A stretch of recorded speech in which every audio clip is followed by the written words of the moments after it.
Chers téléspectateurs, enfants de Dieu, faites la promesse. Dieu s'est complu à vous donner le royaume.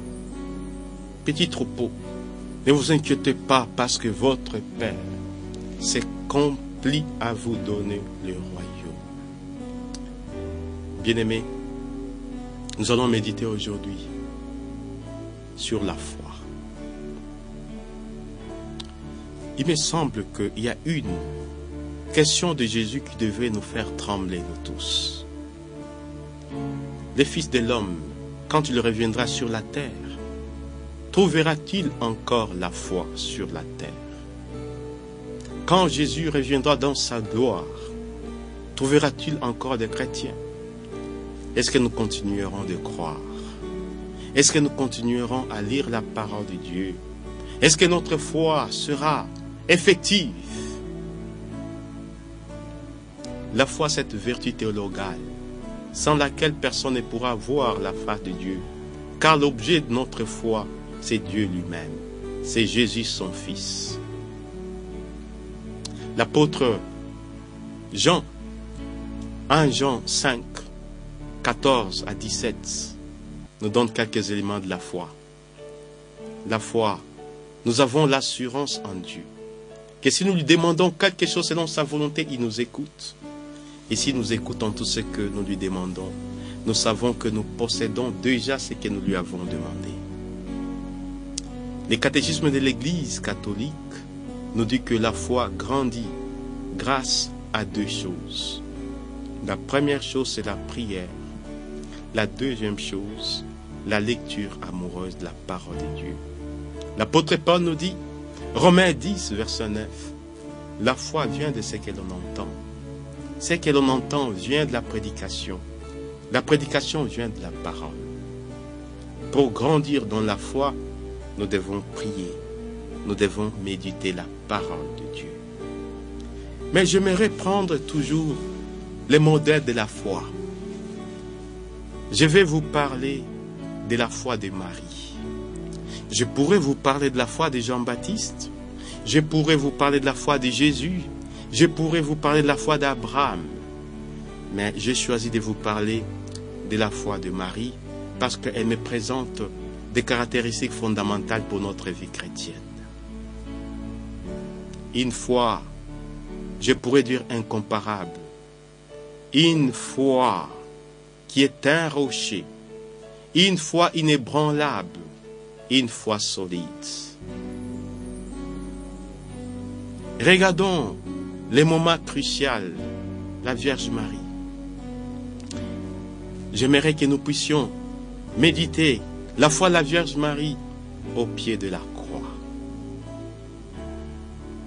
Bien-aimés, l'évangile selon Saint Jean au chapitre 19, verset 25, nous parle la Vierge Marie au pied de la croix. Pendant la Passion, Marie faisait partie des femmes pieuses qui pleuraient sur Jésus. Quand Jésus se retournait en disant « Femme, ne pleurez pas sur moi. S'il arrive à un bois frais, quand viendra-t-il au bois mort? Pleurez plutôt sur vous-même. » Elle était témoin de ces paroles. Elle était témoin de tous ces cris contre son fils. Crucifiez-le. Elle était témoin de tout ce que les uns les autres disaient. Relâchez Barabbas. Elle a tout vu. Elle a vu le malfaiteur poser la couronne d'épines sur la tête de son fils. Elle a vu comment la tunique de son fils était déchiquetée, déchirée entre les mains des malfaiteurs. Cette tunique qu'elle avait probablement cousue avec tant d'amour. Elle a vu le visage de son fils défiguré, comme nous dit le prophète Isaïe, il n'avait plus de visage humain. Elle a vu le sang de son fils se répandre. Dans mes précédentes émissions, je vous disais de regarder un seul instant les films de la Passion. Quand cette dame qui jouait les rôles de Marie, avec son linge, Elle a trempé son linge dans le sang et elle a montré au monde, voici le sang de mon sang, l'os de mes os. Marie, elle a tout vu, elle était témoin de ces mystères. Elle est restée debout au pied de la croix. Vous imaginez un seul instant Jésus au pied de la croix. Jésus était tellement fatigué parce que la croix était lourde, raison pour laquelle sur le chemin de Calvaire, il y a eu des hommes particulièrement qui l'ont aidé. Véronique, avec son mouchoir, son linge, elle a essuyé son visage. Simon de Cyrène, à un certain moment qui voyait que Jésus n'en pouvait plus, il a aidé à prendre sa croix. Vous imaginez le poids de cette passion, les tortures, les fouets, les injures, les humiliations. Jésus était atteint dans son être profond. Et la Vierge Marie, qui connaissait l'innocence de son Fils, elle était là, peut-être dans cette foule, qui pouvait entendre sa voix. Elle criait de plus belle, « Il est innocent! Lâchez mon Fils !» Mais qui pouvait l'entendre? Comme elle méditait tout dans son cœur, elle était en train peut-être de méditer. Lamentation 12, verset 1. Vous tous qui passez, regardez s'il est quelqu'un qui pourrait souffrir comme moi. Arrivé au pied de la croix, Marie était là. Vous imaginez Jésus avec le poids de la fatigue. Sa tête n'était pas tournée au ciel. Jésus ne méditait pas les psaumes. Je lève les yeux vers les monts, d'où me viendra mon secours. Son regard était penché sur la terre. Et le regard de Marie était penché vers le ciel. Les deux regards se croisaient.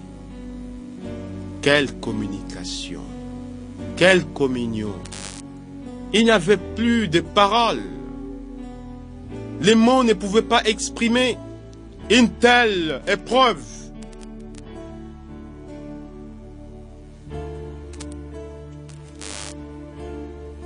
J'animais une émission. J'ai posé la question à mes téléspectateurs, à mes auditeurs. Quand une femme perd son mari, on l'appelle veuve. Quand un mari perd sa femme, on l'appelle veuf. Quand un enfant perd son père, on dit de lui qu'il est orphelin. Mais quand une mère perd son fils, qu'est-ce qu'on dit d'elle? Il n'y a pas de mots. C'est une grande souffrance. Et vous imaginez le seul. Et Jésus, c'était l'unique fils. Ce qui était suspendu. Tout le salut du monde entier. Marie, au pied de la croix, elle était en train de méditer toutes les promesses que l'archange Gabriel lui avait faites. C'est celui qui montera sur le trône de David. Son trône sera stable pour toujours. Elle s'est posé des questions. Oh mon Dieu, quel est le trône de David sur lequel devrait monter mon fils? C'est quoi la stabilité de ce trône? Espérant contre toute espérance, Marie-Pètre attendait que Dieu puisse intervenir. À quoi peut-on comparer la foi de Marie? Nous pouvons peut-être la comparer à celle d'Abraham, mais elle dépasse énormément celle d'Abraham. Abraham, c'est notre père dans la foi. Dieu a dit à Abraham, Dieu a éprouvé Abraham, prends ton fils, lequel, dit Abraham, ton unique. Chacun est unique à sa mère. Celui que tu aimes, non, mon cœur n'est pas partagé. Celui qui rit et qui est prêt à donner toute sa vie. Abraham s'est souvenu de sa conversation avec Isaac. il s'est rendu compte que c'était Isaac. De bon matin, Abraham prit Isaac.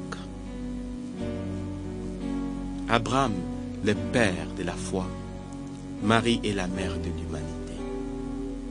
Abraham avait reçu une promesse qu'il recevrait, qu'il mettrait au monde un fils. Et à partir de ce fils, il aura une descendance aussi nombreuse comme les étoiles, aussi nombreuse comme les sables de la mer. Marie a reçu une promesse que Dieu lui donnerait un fils. C'est celui-là qui sauvera l'humanité de son péché. Voilà que Dieu demande à Abraham, donne-moi ton fils. Voilà que Dieu demande à la Vierge Marie, donne-moi ton fils. Schéma faisant, quand Abraham se levait de bon matin, lorsqu'il montait vers le mont Moria, schéma faisant, voilà qu'Isaac lui pose la question, Père, voici les bois, où est l'agneau du sacrifice? Abraham était tellement contrarié parce qu'il savait ce que Dieu lui avait demandé. Abraham répondit, le Seigneur pourvoira. Jusqu'à ce que Abraham a ligoté son fils. Et il a étendu son couteau pour pouvoir immoler son fils. Les pères de l'Église disent, entre les couteaux qu'avait Abraham et la gorge d'Isaac, Dieu était au milieu. Voilà Dieu du ciel. Dieu dit à Abraham, je sais que tu m'aimes, parce que tu ne m'as pas refusé ton fils, ton unique. Je te bénirai de toutes sortes de bénédictions. Et quand Abraham lève les yeux, il voit un agneau accroché dans l'arbre qui s'est substitué à l'offrande d'Isaac.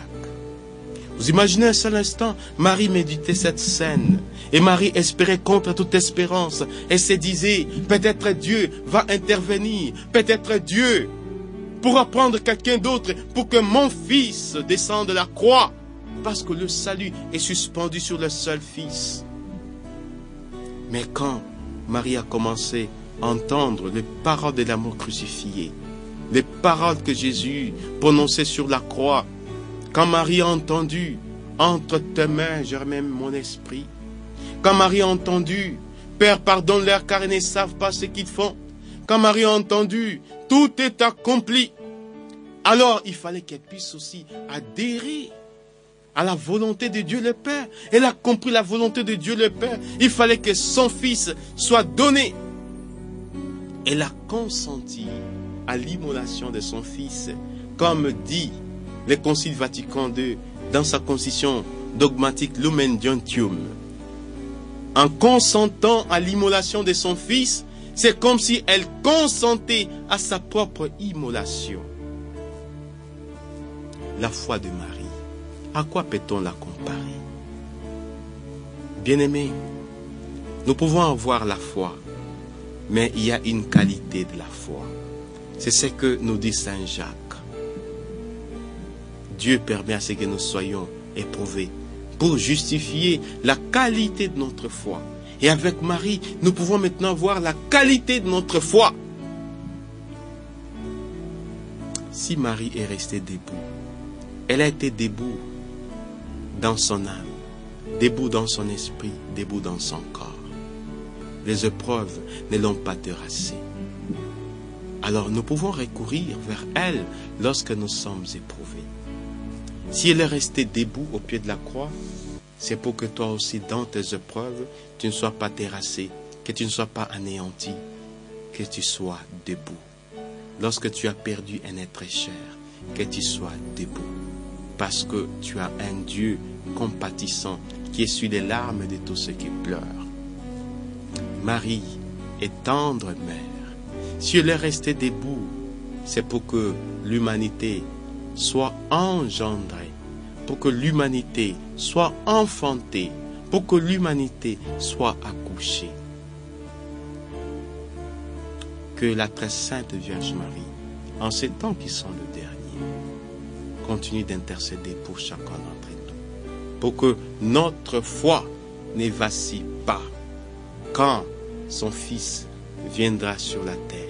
Et quand tu poseras cette question, Trouveras-tu encore la foi sur la terre qui trouve des gens qui croient, des gens qui méditent la parole de Dieu, des gens dont la foi est inébranlable à l'instar de la Vierge Marie.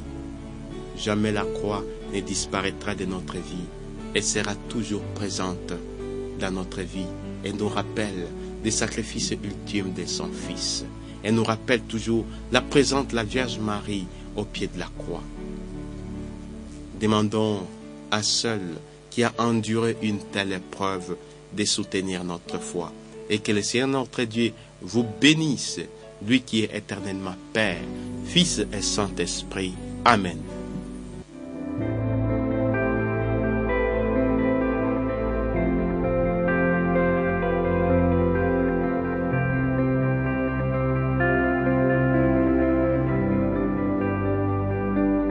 Devant toi, tout genou fléchira, toute langue dira, tu es Seigneur, tu monteras, tu seras élevé, tu seras exalté, en serviteur. Je te loue, mon Dieu, pour ta majesté. À la croix, tu me rends la liberté. Jamais je ne pourrais imaginer tout l'amour dont tu m'as comblé.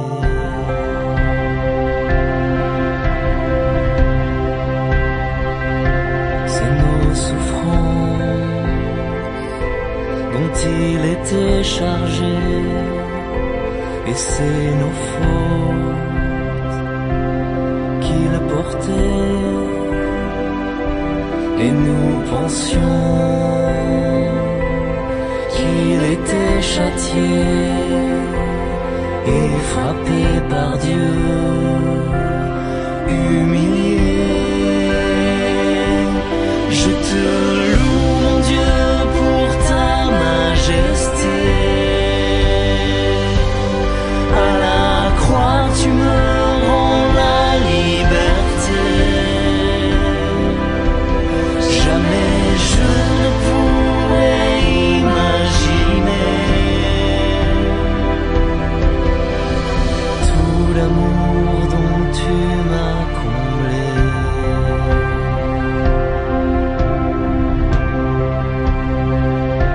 C'est par nos fautes qu'on l'a transpercé, c'est pour nous sauver qu'il s'est donné le châtiment qui nous obtient la paix est tombé sur lui, nous sommes guéris. Je te loue, Dieu, pour ta majesté. À la croix, tu me rends la liberté. Jamais je ne pourrais imaginer tout l'amour dont tu m'as comblé.